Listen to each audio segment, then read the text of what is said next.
Well, thank you all for being here. I'm Lauren Steffi. I'm the executive producer of the Rational Middle, and I want to thank our panelists for being here tonight. We realize that everybody is a little short on time, so we're going to do our best to get everybody out as close on time as we possibly can. So to that end, I'm going to briefly introduce our panelists, and then we're going to jump right into the questions, and we will save some time at the end for Q&A. So let me start with, on my left, Denise Gilman is the director of the Immigration Clinic at the University of Texas.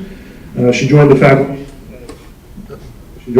of the UT Law School in 2007, and she has written and practiced extensively in the areas of international human rights and immigrant rights. Former Representative Byron Cook is a Republican from Corsicana. He served 8 terms in the Texas House. For 8 years, he was the chairman of the powerful House Committee on State Affairs. In 2017, Texas Monthly called him the conscience of the House because of his ability to sway fellow lawmakers with moving speeches, a rare trait in an era of echo chamber politics.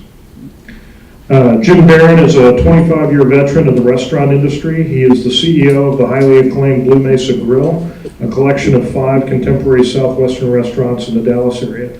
He's also president of Mesa SW Restaurants, Inc., which owns Tacos and Tequila here in Austin. And I can tell you that tequila played an important role in the formation of the Rational Middle, because that's why we can't remember how it started. So. And last but not least, we have Mary Gonzalez, who's in her 4th term representing District 75, which I believe is kind of way out west. Way out west. She serves on the Appropriations, Education, and Calendar Committees, and she's vice chair of the Mexican American Legislative Caucus. So welcome, all of you. Thank you for being here. Mary, I'm going to start on the far end and work back. But you know, we just heard a lot about how the federal government really needs to take action on this. So as somebody who's involved in state government, is there anything state government can do? And if so, what? Well, I think there's a lot of things that we can do, and I think Chairman Cook is a great model of this.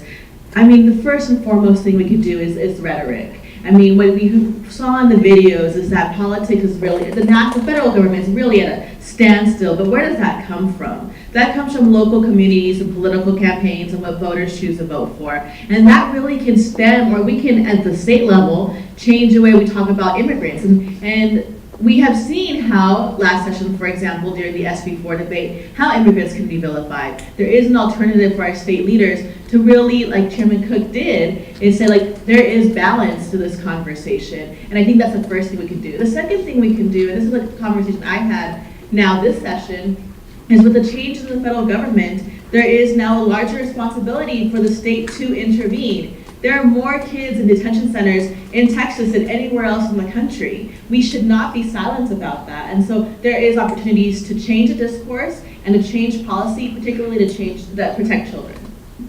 All right, and Chairman Cook, why don't you follow up on that, because I have the same question for you. Well, first off, I'm glad to be here. There's a few things that would bring me back to Austin. But this is such an important issue that needs to be addressed. And the reality of the fact is, this isn't a Republican issue, this isn't a Democrat issue, this is a do what's right for this country issue. And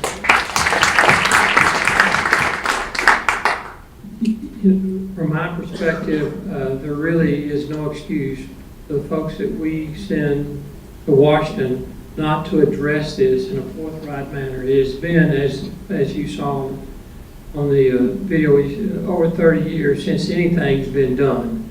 In the meantime, we have 11 million, 12 million people that are hardworking, honest contributors to our society, and really the time has come for us to address that and take advantage of what they represent for this country, give these young people a real future. If you look at it, some of our best and brightest kids are graduating from high school and want to prepare for a future, and we've got a cloud around them now, and I hope that sooner than later our federal government actually does its job and addresses this issue, as the time has come. So I'm sort of jumping around, Denise, I'm going to come to you next. What do you see in your studies as being the biggest misconception or myth around illegal immigration, and what can be done to counteract that? So I do think there's just a real gap in the understanding of the ways in which our complex immigration laws work, and most fundamentally, a lack of understanding that there is no line for many, many undocumented individuals in the United States to get into. And that's because the films showed a little bit of the history, open immigration in the early years, and then some quotas and some restrictions coming in around the 20s. Bringing it up further, in the 50s and 60s, we really developed our current immigration system, which is a limited immigration system that only allows you to have status here, to migrate here legally, if you fit into some very narrow categories based on close family connections, spouses or kids, and very difficult to achieve employment categories where you must show that there are no U.S. workers that would be able to fill the job. And even then, there are additional restrictions. First of all, there are caps on each of those categories, and then there are country caps, so there are huge wait lists, so that the sibling of a U.S. citizen might have to wait 20 years to come through the family petition system. And then in addition to that, there are other barriers that make it impossible, even sometimes for somebody who's married a U.S. citizen and just wants to be with family in the United States to achieve status in the United States. So that's the number one misconception I think there is out there. And Jim, I know that Denise stole a little bit of your thunder by mentioning that there's no line, but what would you like to see as a business owner? I mean, you're kind of on the front lines with this in a lot of ways. What would be helpful to you in terms of bringing some sort of resolution to this issue? Well, I want to relate a story. I was having an argument with my brother, who's a PhD social psychologist, very progressive, and an executive with my company who has an MBA, and talking about how we're chronically understaffed and can't find people. And he said, well, I understand that. He said, my brother, he said, but my problem is they come here illegally. Why can't they come here legally? I said, Bob, there is no legal way to come. And I don't think the film said it, there is no work visa program. There is no work visa. I mean, you think those people are going to come through asylum, or you're going to do some labor certification? There's no work visa program for just coming for a job. I can't staff my restaurants. One misnomer in those two videos, you're not talking about low-end workers. My kitchen managers that make $60,000, $70,000 a year are immigrants. They have I-9s and Social Security cards and all of that, and they've been here for 30 years. They're not low-end workers. I had my restaurant I built in Fort Worth, every subcontractor, every bricklayer, every painter, every electrician was an immigrant, most of them undocumented.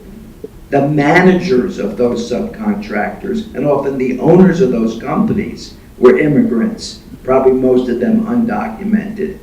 The thing that blows my mind that I think humans have done from the course of history is we take a victim of a broken system and make them the cause of the problem. We say they're illegal aliens. The system is broken. They're just people. They're just people like us. They're not low end or sixth grade education. We need that even is a myth. They're regular people that want work.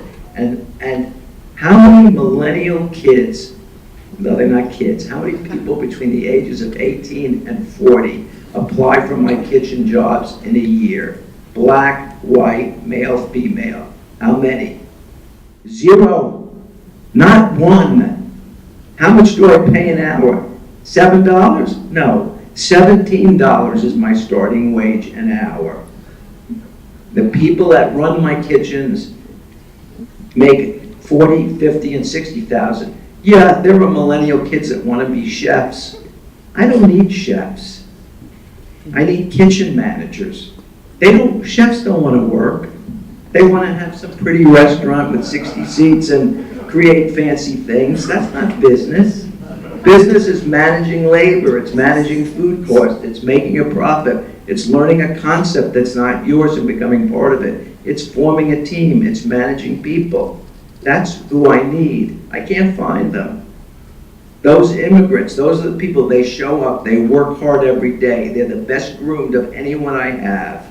They show up on time, they do their job, they have incredible work ethic. They're conservative, they're prejudiced. They don't like black people, they don't like Jews. They are the most conservative right-wing people I've ever met. But they're scared shitless. They won't drive to a meeting I have. They don't want to get in their car. And then we get mad at them that they're not assimilated. Would you want to be assimilated in America right now if you were them? I wouldn't. They're mad. They're scared, they're frustrated. The level of hostility they have untapped would kill us. They are not some happy-go-lucky, passive homemaker, or somebody taking care of your kid. They are regular people that want a job in every industry. The idea that they fill the infrastructure of this country is true, but as managers of that infrastructure, nobody goes to school to learn how to work with flagstone anymore. You seen anybody? Any of your kids want to learn how to work with bricks? I haven't heard of anybody. These guys are crafts people with high levels of skills. Sorry, I overtook my time. That's all right. No. But Byron, let me have you. I think you got beeped at least once there. Yeah, they didn't give me a hook or anything. So, but Byron, let's follow up on that, because the issue of driver's licenses in particular is something that you're very familiar with. You've done some work on. Talk a little bit about that. What you were trying to do when you were in the legislature around that issue. Well, in 2011,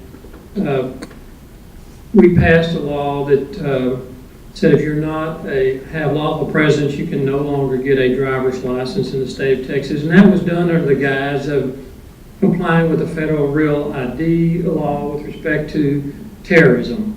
The problem with that is we have hundreds of thousands, maybe more than that suddenly could no longer drive legally. Now, that didn't stop anybody from driving at all. And what I attempted to do was to create a driving permit different from a driver's license. You can't use to vote, can't use to anything but to drive. But if we had that, we would, and to qualify for a driver's permit, you would be run through a criminal database. You'd be fingerprinted, proof of where you live, driver's license, pass a test, do all these things, and for that we would give you a permit to drive. I'll tell you that even law enforcement, and we had to have DPS that said that would be much safer, it's much better policy for the citizens of this state. Matter of fact, the state of Utah passed this a number of years ago, and they're probably more conservative than we are. And guess what? Their roads are much safer. Uninsured motorist claims went way down, and we'd be better off, because remember, when they don't have a permit to drive, it doesn't change behavior. Folks still go to work, they still go to church, they still go to school, still go to the grocery store. The problem is they can't do it legally. And by the way, if they're in an accident, and many times when somebody in this case is in an accident, it's not their fault. But guess what? They're not going to report, or they'll leave the scene of an accident. So I believe it would be in the interest of this state to allow these folks to have a driving permit.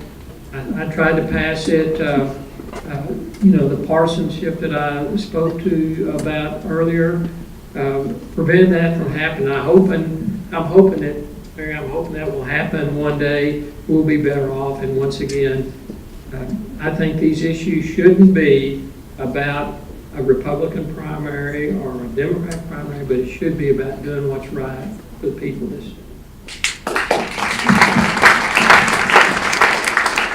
Mary, let's talk a little bit about the wall. We know that border security is an important issue. It comes up a lot in the immigration debate. Is the wall as it's conceived, is it an effective part of that? And if it's not, what should we be doing instead? So for those of you who don't know me, I live in Clint, Texas, right outside of El Paso. El Paso is one of the safest cities in the country. And so I will say that the wall is not only, it's a political agenda. It's not a actual thing that changes anything. All it does is, that saying, like, you build a wall, we're just going to build a ladder. And there are places where there is the wall, and there you have seen tunnels under the walls or holes in the walls, and so we know that doesn't work. But we know it's a really great talking point for people who are on the very far right to say, I'm going to build that wall, and that is going to be something that changes immigration. Here's the things that we do know.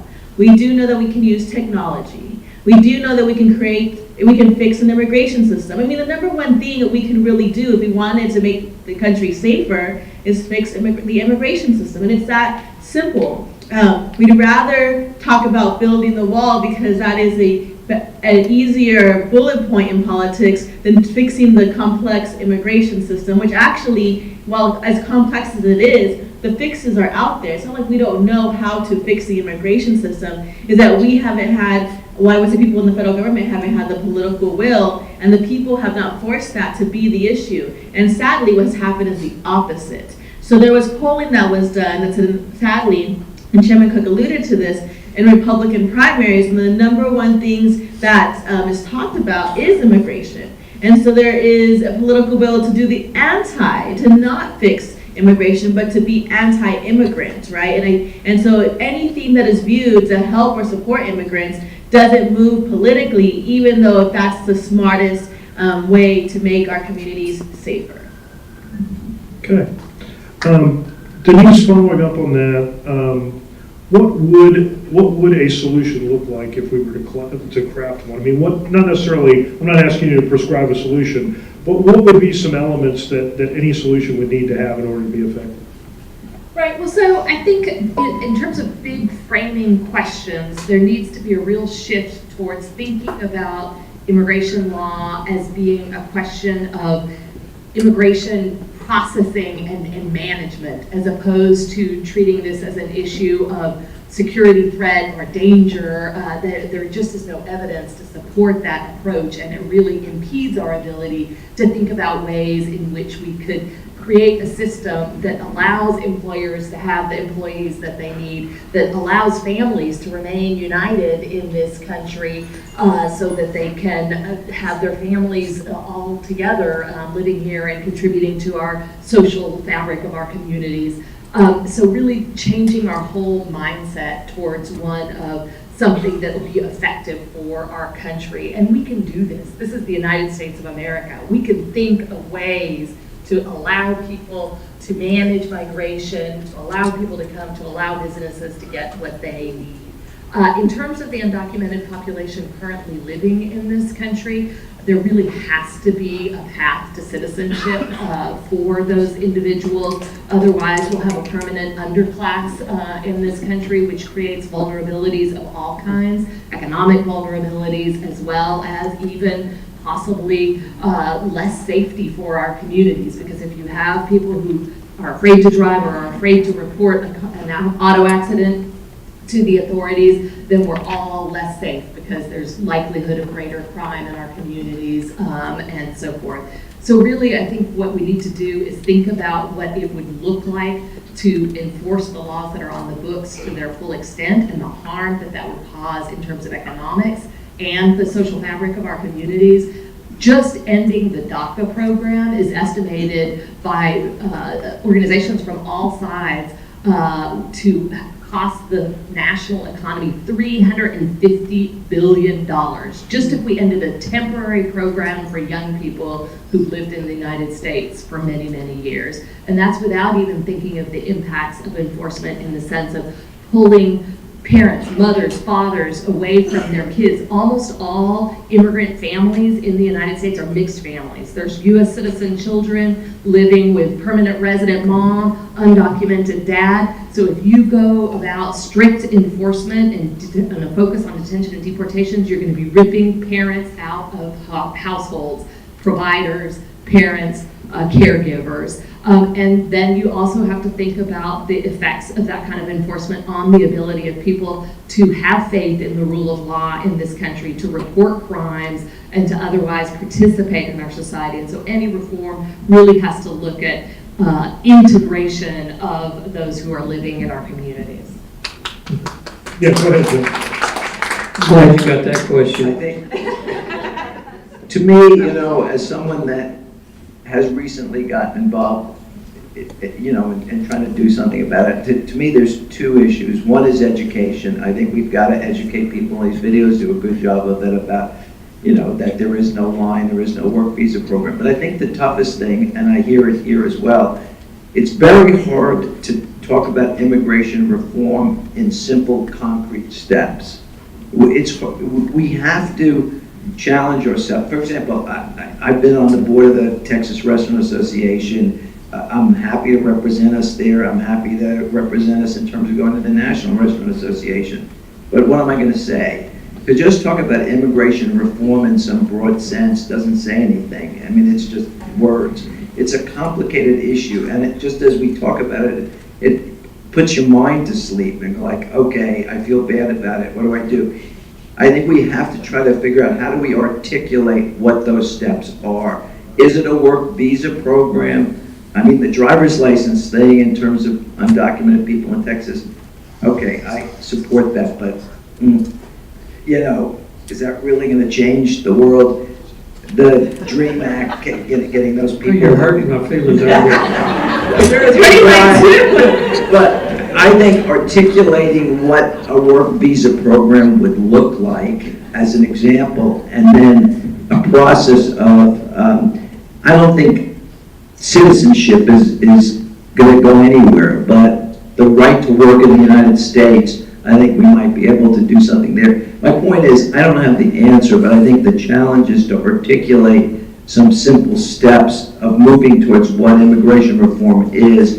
And at this point, it hasn't been articulated. And anybody even of, the right feeling about doing something about it, they don't know what to do. I don't know what to do. Can I challenge him a little bit? Jump in, go ahead. Well, A, I'm always going to protect Chairman Cook, so that was, but B, yes and no. Because like the movies said, we can't let the perfect be the enemy of the good. I do think doing driving permits and doing these little things, it does make a difference in the daily lives of immigrant communities. A. And then, but B, thank you, Gay. But B, I also think it starts to shift the discourse, and I think that is what we really need to do. And so it's humanizing an entire community that has been dehumanized to advance a political agenda. And so you only can do that through little steps. And as a former professor, you have to educate a whole country again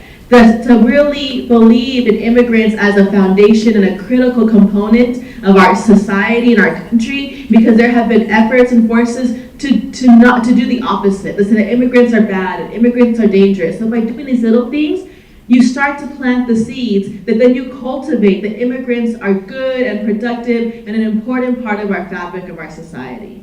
That's my opinion.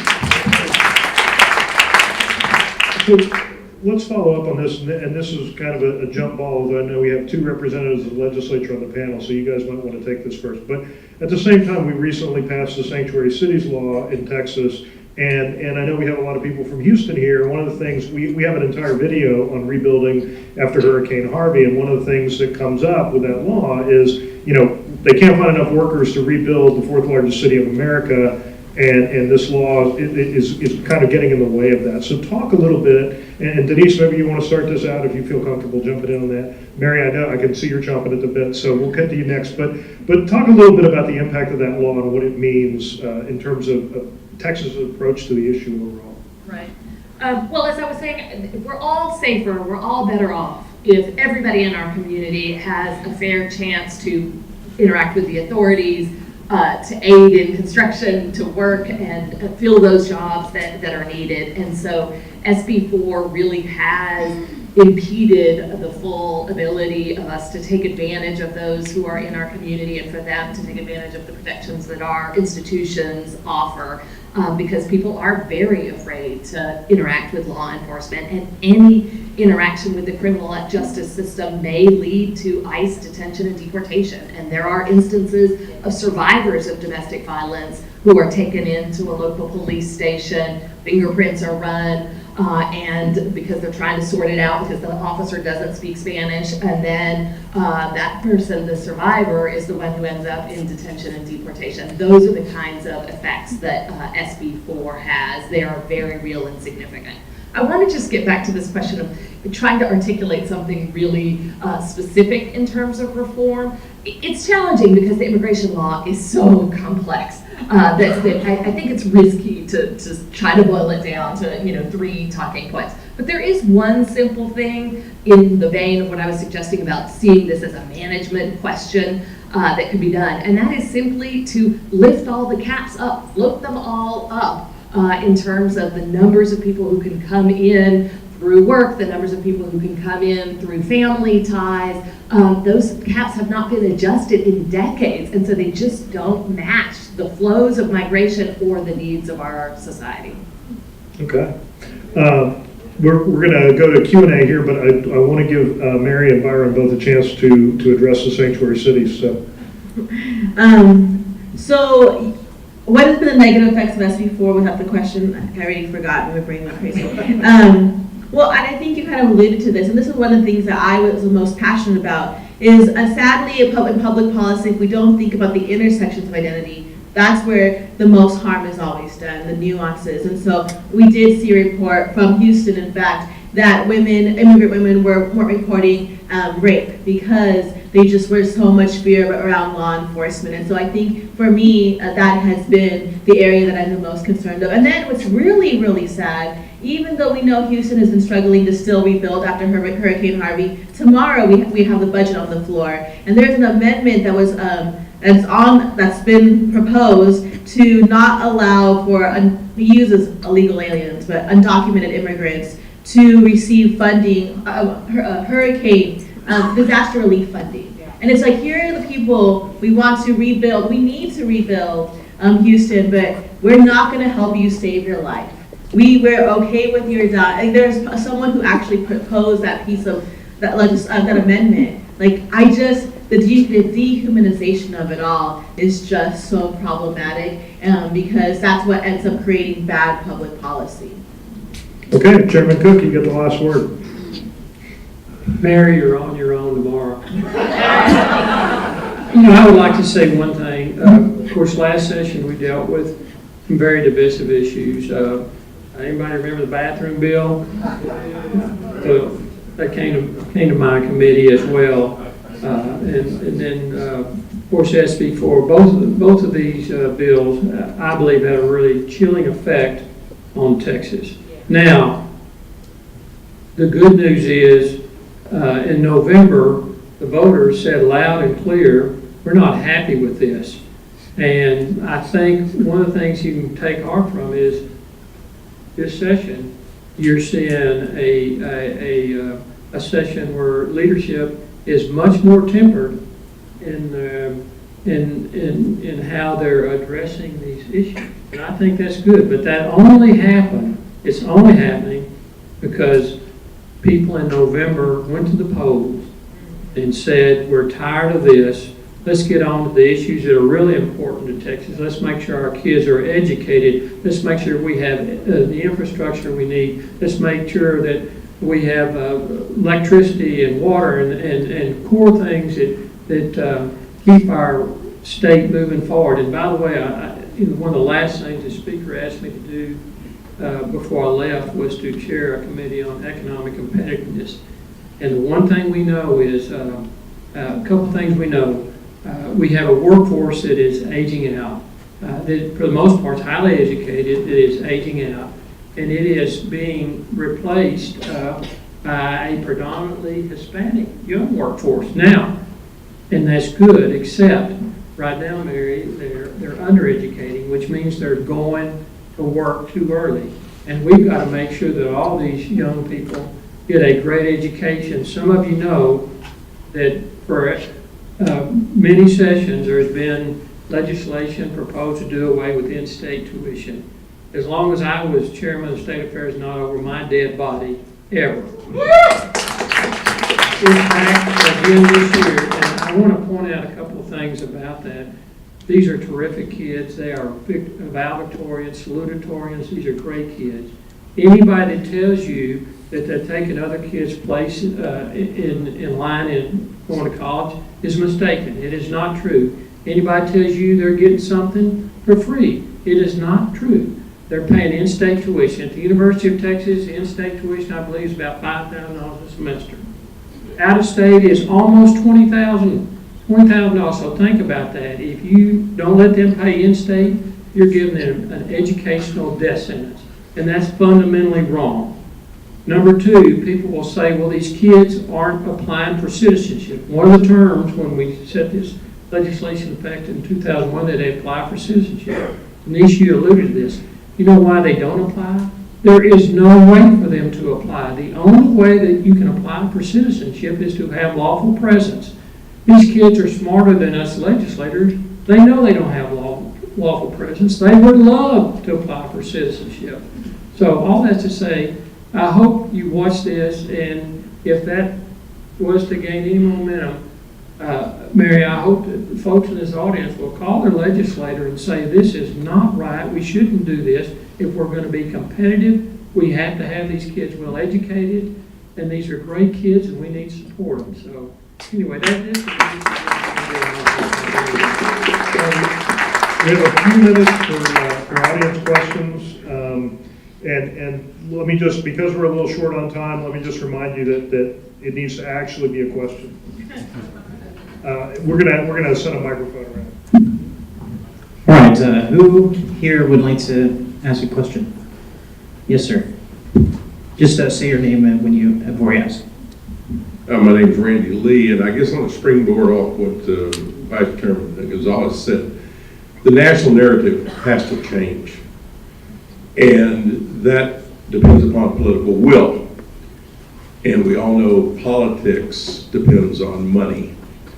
This message, and it's a great message, and everything everyone has said has been great. How do we get this message to the folks who write the checks, to the national organizations that influence that policy in Washington, so that when people do run, they're running for the right reasons and saying the right things?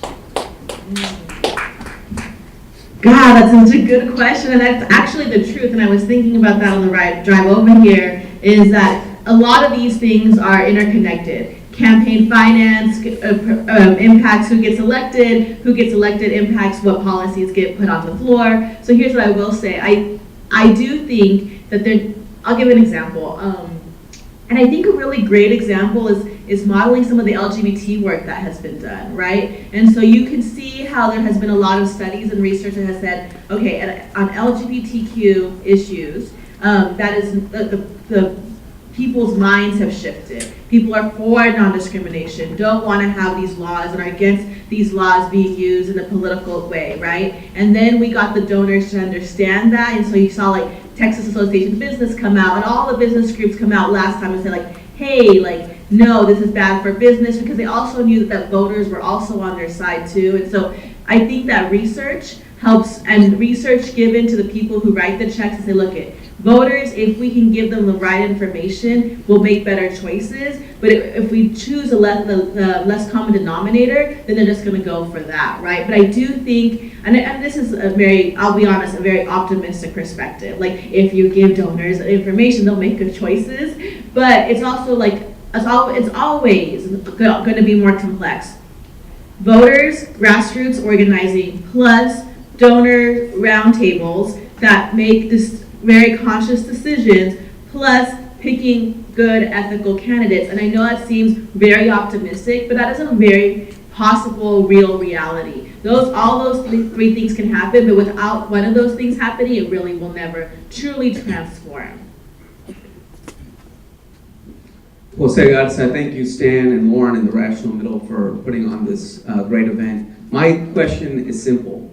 Doesn't the Rational Middle have to include a path to citizenship for the 11 million, 14 million, 15 million people living in this country, building this country, raising their families in this country? Yeah. It does, because otherwise, as I mentioned, you're going to always have this divide in our society that allows vulnerabilities, that allow for worker exploitation, economic exploitation, danger because of inability to report crimes, that then makes it impossible for police to do their work to protect the entire community, and because these young folks and older folks and people who've been in this country for all these years deserve it, and they were invited here essentially by the employers who needed their labor, and now they should be given the opportunity to integrate.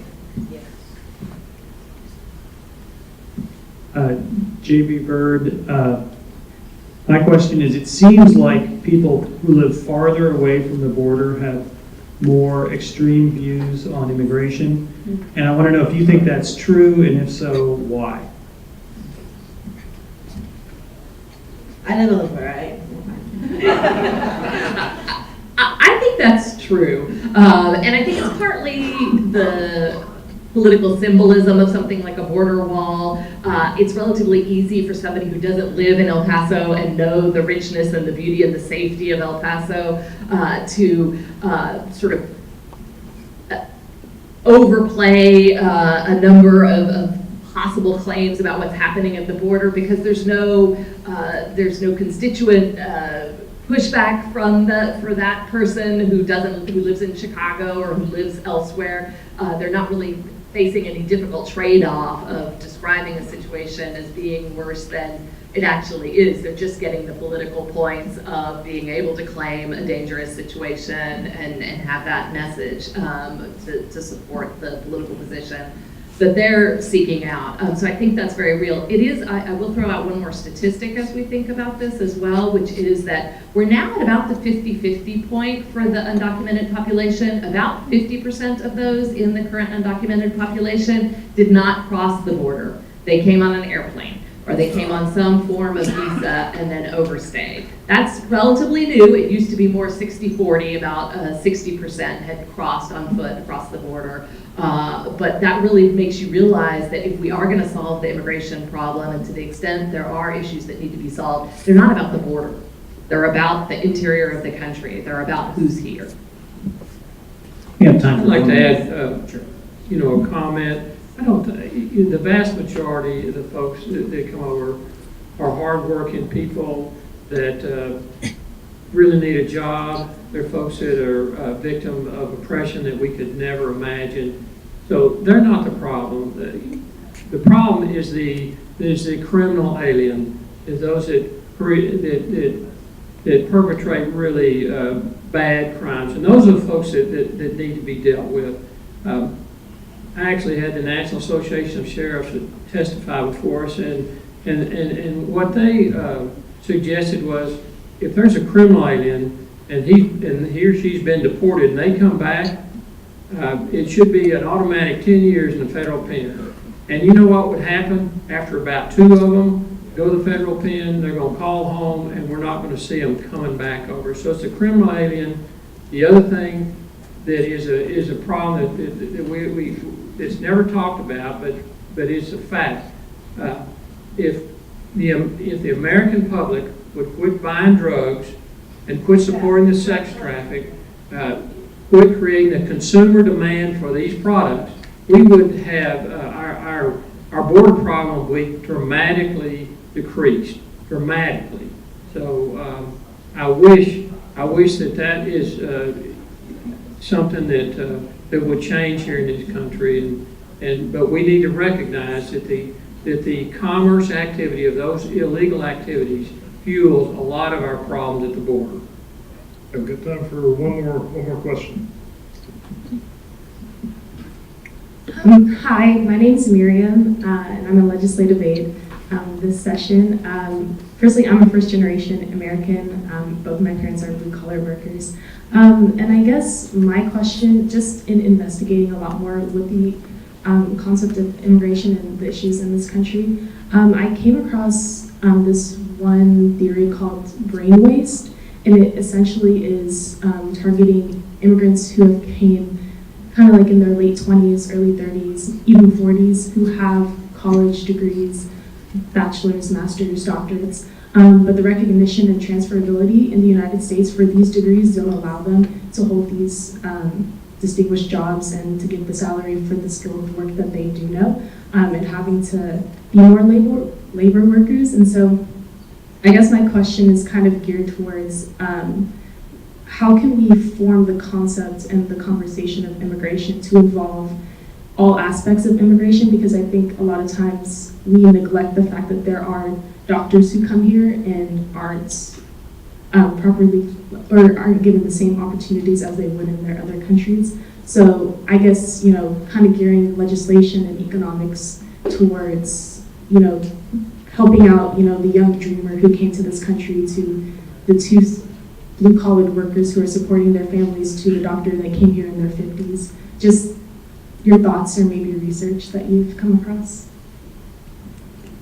So I think I see this a lot living on the border, because there is that the people who have immigrants who have immigrated who do have these degrees, right? And so I'll give an example. We have a shortage of veterinarians in the state. And in my district, we only have one large animal veterinarian, and I live on a farm. And so what we have there's a veterinarian who has got all this education in Mexico. And so he lives now in the United States. And he just has this underground kind of service that helps us out because the one veterinarian had a stroke, and then all the farmers were in trouble, and what are we going to do? And so I think it is a tragedy, right, that we have these shortages. We have shortages of nurses and all these industries, but we haven't, again, formalized any of this. And so, yes, I think it just adds the complexity, and sometimes in politics, we don't like complexity, we like bullet points.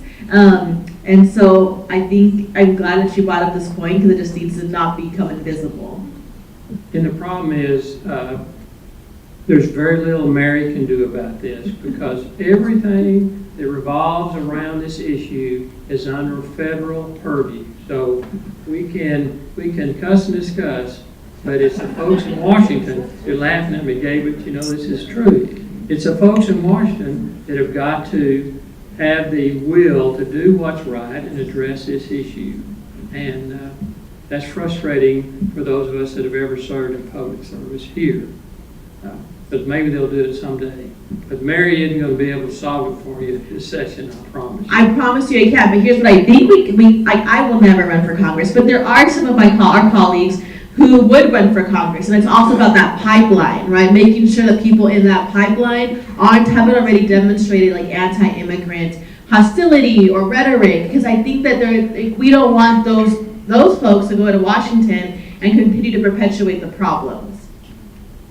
All right, we'll leave it there, but I want to thank the panelists for your insight. I encourage all of you to get involved, go to nationalmail.com, download the videos, share the videos, join the conversation. Thank you very much. Thank you.